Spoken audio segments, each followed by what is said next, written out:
we've had so many interviews and they've all been absolutely incredible. But I think the one that sticks out to me the most is the one with Pierre and Anna Poilievre. And the reason for that, I think, is because I was able to connect with them on such a personal level. Yep.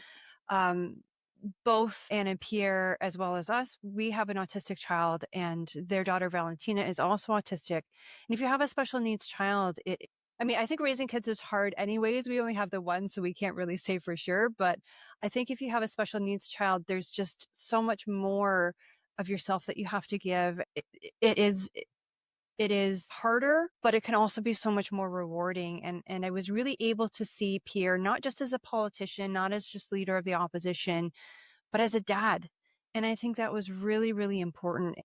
You know, a few days before that interview, we had actually been here in Hamilton, and Pierre and Anna were there as well. And Vincent, our son, had interrupted Pierre's press conference. So we had asked our friend, can you please take Vincent outside? And there was a playground out back, and he was able to play and have some fun instead of being this stuffy press conference, you know? And Anna had followed him outside. And I just thought that was such a kind gesture that she understood, you know, not only is he young, but also he has special needs. And so it was very difficult for Vincent to be inside the press conference. So she was able to go outside and spend some time with him. And that's just the kind of people that Pierre and Anna are. They don't just care about the politics, they care about the people. And I really felt that I was able to connect with them and see that side of them that you don't see in the legacy media. Well, and the first time we met Pierre was in the summer of 2023. So it was after we'd started the podcast, and we met him in a St. Catharines rally, and I was there. There was a few things that stuck out to us. Is that number one, he waited until every single person in that room that wanted to meet him got to meet him. So that was the first thing that was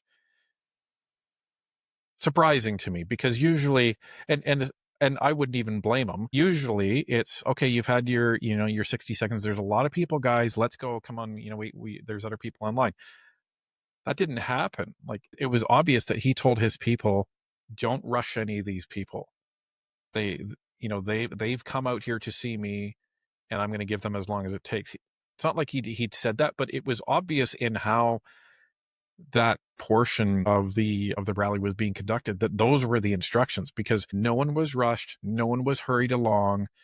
They took their pictures, they were able to talk to Pierre. And I always go back to this story, because we decided that we were going to wait until basically the back of the line, and there was only a few people behind us, so we waited probably hour and a half, 2 hours to see him. And there was a gentleman that was probably 10 people up from us.